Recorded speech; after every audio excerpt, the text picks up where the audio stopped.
अर्पिता का अंदाज देख शान बोले, हाय इतनी चाहत, कहीं मैं खुशी से मर ही ना जाऊं अप्पू। और शान की बात सुन अर्पिता बोली, अभी तो जिंदगी शुरू हुई है शान, इतनी जल्दी पीछा तो नहीं छूटेगा आपका। अर्पिता की बात सुन शान उसके पास आए और उसके कानों के पास जाकर बोले, पीछा छुड़ाना चाहता भी कौन है अप्पू। और शान की इस हरकत से अर्पिता के दिल की धड़कनें सरपट दौड़ने लगती हैं। शान, मेरे घर और मेरे जीवन में तुम्हारा स्वागत है अर्पिता।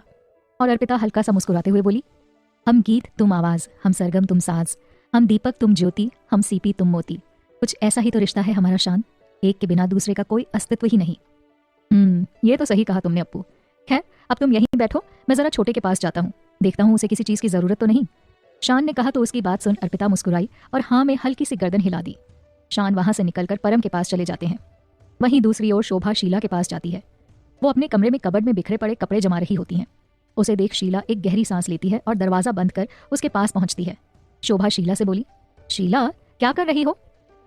शीला, कुछ खास नहीं जीजी, बस बिखरे हुए कपड़े रख रही थी। शोभा, वो सब आराम से रखती रहना, लेकिन अभी के लिए मेरे साथ चलो और घर की नई बहू का स्वागत करो।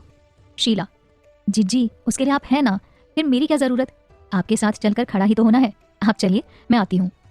शीला की बात सुन शोभा नरमी से बोली, शीला की बात सुनकर शोभा नरमी से बोली, शीला चलकर बड़ी बहू का स्वागत करो, मैं छोटी का करती हूँ।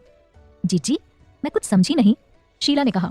और उसकी बात सुन शोभा बोली, मैं जानती हूँ शीला, मेरी बात सुनकर तुम्हें हैरानी होगी, लेकिन जो हुआ वही उचित है और इसी में ही सब खुश रहेंगे और सब ठीक भी होगा। शीला, अपने बेटे की बीवी का गृह प्रवेश कराओ, वो बाहर गाड़ी में बैठकर इंतजार कर रही है।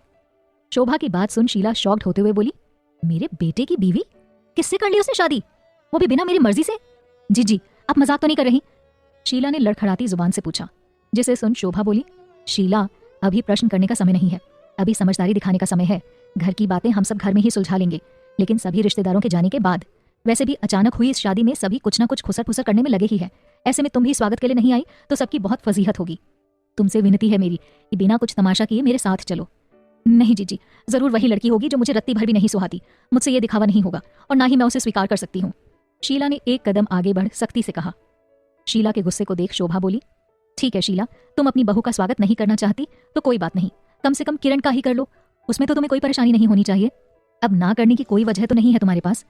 चलो शीला, देर हो रही है और ज्यादा देर होगी तो सभी कुछ ना कुछ फुसफुसाने लगेंगे, शोभा ने कहा और दरवाजा खोल वहां से वो बाहर चली आती हैं। ये लड़की कितनी चतुर निकली ठाकुर जी, मैंने मना कर दिया तो सीधा मेरे बेटे को ही फंसाकर उससे शादी कर ली। मैं कहीं नहीं जा रही हूँ किसी का स्वागत करने, लेकिन जीजी ने कहा है तो फिर भी जाना तो पड़ेगा ही। अभी सब लोग हैं, गृह प्रवेश के बाद सभी निकल जाएंगे, तब मैं देखती हूँ इन दोनों को। बड़बड़ाते हुए शीला भी वहां से बाहर चली आती है। त्रिशा प्रशांत को छोटे के पास देख दौड़कर उसके पास चली आती है। वहीं चित्रा वहां से बगीचे में चली जाती है। प्रेम जी अपनी राधु के पास जाकर उसका हालचाल लेते हैं। शोभा और शीला दोनों बहुओं के स्वागत के लिए चली आती हैं। रिवाज अनुसार दोनों ही चेहरे पर घूंघट निकाले खड़ी हो जाती हैं। शीला अर्पिता की साड़ी देखती है तो उसे चित्रा समझ मन ही मन कहती है, एक बच्चे की माँ चलेगी मुझे, लेकिन बदचलन लड़की नहीं। ये प्रशांत ने समझदारी का काम किया है। खुश होकर वो शोभा से कहती है, जीजी अपनी बहू का स्वागत तो मैं ही करूंगी।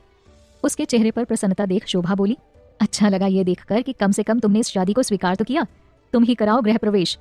कहते हुए शोभा मुस्कुराते हुए परम के सामने आ खड़ी हो जाती हैं। एक एक रस्म करने के बाद शोभा और शीला दोनों के गृह प्रवेश करवाते हैं। गृह प्रवेश के बाद सभी गेस्ट धीरे धीरे अपने अपने घर के लिए निकल जाते हैं। क्योंकि इस शादी में सभी गेस्ट शामिल हो चुके हैं, सो रिसेप्शन का प्रोग्राम कैंसिल कर दिया जाता है। शीला के चेहरे पर मुस्कुराहट देख राधिका, शोभा, कमला, प्रशांत और अर्पिता सभी हैरान होते हैं। वो समझ ही नहीं पा रहे हैं कि ये इतने खुश कैसे रह सकती हैं, जबकि इनका स्वभाव तो ऐसा है ही नहीं। वहीं सबके जाने के बाद शीला अर्पिता से बोली, चित्रा तुम बैठे बैठे थक गई होगी, चलो मैं तुम्हें तुम्हारे कमरे में छोड़ देती हूँ। चित्रा नाम सुनकर ही अर्पिता, शान और शोभा सभी का दिल एक पल को तो जोर से धड़कता है।